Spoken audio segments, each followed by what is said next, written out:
Teología básica por el Dr. Charles C. Riley. Sección 5. Nuestro adversario, el diablo. Capítulo 22. La realidad de Satanás. La negación de la realidad de Satanás usualmente toma la forma de considerarlo la idea de la personificación del mal, pero no en realidad como un ser que tiene su propia existencia. La idea de Satanás como una persona se desarrolló más en los tiempos del Nuevo Testamento y esto necesitó, se nos dice, reinterpretaciones de las leyendas del Antiguo Testamento, puesto que se alega estas no contienen la idea de una figura distintiva demoníaca. Además, el dualismo iraní, dicen, contribuyó a la idea judía de un Satanás personal durante el periodo greco-romano. Ver T.H. Gaster, Satán, del intérprete Diccionario de la Biblia. Nueva York, Addington, 1976. 4, 222 al 8. 1. Evidencia del texto. Si uno acepta las escrituras como revelación de Dios, más bien que meramente un archivo de los pensamientos del hombre acerca de Dios, entonces la realidad de Satanás no se puede negar. Satanás no evolucionó hasta llegar a existir como un ser personal. Él existió y actuó desde los libros más tempranos hasta los últimos de la revelación de Dios. 7 libros del Antiguo Testamento enseñan su realidad: Génesis, Primera de Crónicas, Job, Salmos, Isaías, Ezequiel, Zacarías. Cada autor del Nuevo Testamento afirma su realidad y actividad. La enseñanza de Cristo también da por sentada y afirma su realidad y actividad. En 25 de los 29 pasajes en los evangelios que hablan de Satanás, nuestro Señor es quien habla. En ninguno de esos pasajes se puede implicar que Cristo acomodó su enseñanza a la supuesta ignorancia de la multitud o a conceptos erróneos de Satanás a causa del dualismo persa. Nótese especialmente pasajes como Mateo 13:39, Lucas 10:18 y 11:18. 2. Evidencias de la personalidad. A. Los rasgos de la personalidad. Como los ángeles de Satanás, también se dice que posee los rasgos de la personalidad. Él demuestra inteligencia, 2 de Corintios 11:3, exhibe emociones, Apocalipsis 12:17, ira, Lucas 22:31, deseo. Él demuestra que tiene una voluntad, Isaías 14:12 al 14, 2 de Timoteo 2:26. B. Los pronombres de la personalidad. Tanto el Antiguo como el Nuevo Testamento se refieren a Satanás como una persona. Job 1, Mateo 4, 1 al 12. Note que la información en este segundo pasaje, la tentación de Cristo, tuvo que venir del Señor. Así Él, por usar pronombres personales, atribuye personalidad a Satanás. C. La responsabilidad moral de la personalidad. Si Satanás fuese meramente una personificación que los humanos han inventado para expresar sus ideas del mal, entonces dicha personificación difícilmente pudiera considerarse moralmente responsable por el Señor. Mateo 25:41. Y este pasaje nos recuerda que el negar la realidad de Satanás requiere negar también la veracidad de las palabras de Cristo. 3. Su naturaleza. A. Él es una criatura. Si entendemos que Ezequiel 28, 11 al 19 se refiere a Satanás, de lo cual se tratará más adelante, ese pasaje claramente declara que Satanás fue creado. Versículo 15. Esto significa que él no posee atributos de los que le pertenecen solamente a Dios, como la omnipresencia, la omnipotencia y la omnisciencia. Aunque él es un ser poderoso, tiene limitaciones de criatura y como criatura tiene que darle cuentas a su creador. Él es un ser espiritual. Satanás pertenece a una orden de ángeles llamados querubines, Ezequiel 28:14. Aparentemente él fue el ángel creado de más alta posición. Versículo 12. Evidentemente esta es la razón por la que Miguel, el arcángel, no se atrevió a proferir juicio de maldición contra Satanás cuando contendía con él acerca del cuerpo de Moisés. Judas 9. Satanás se pudiera llamar el arcángel de todos los ángeles malignos.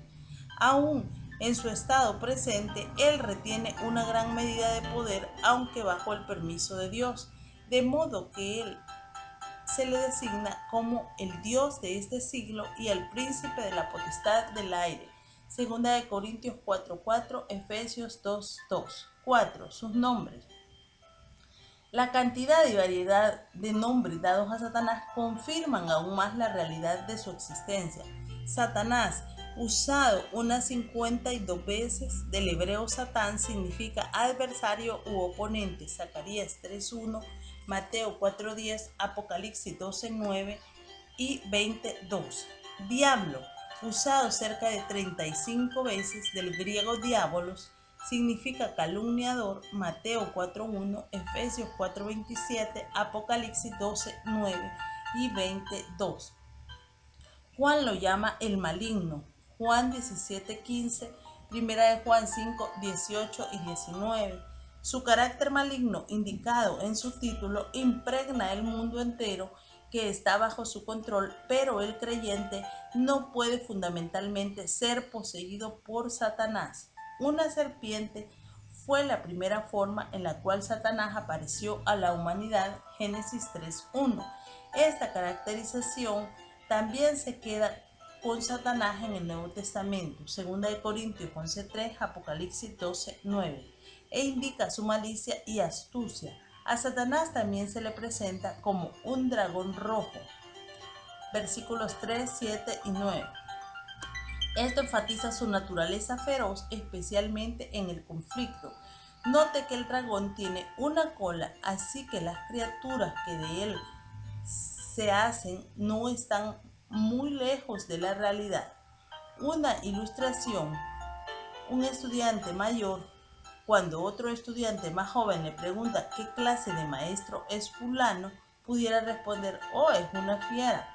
El significado está claro: el maestro es difícil de tratar. Satanás es un dragón. El significado está claro: es feroz en sus ataques contra los creyentes.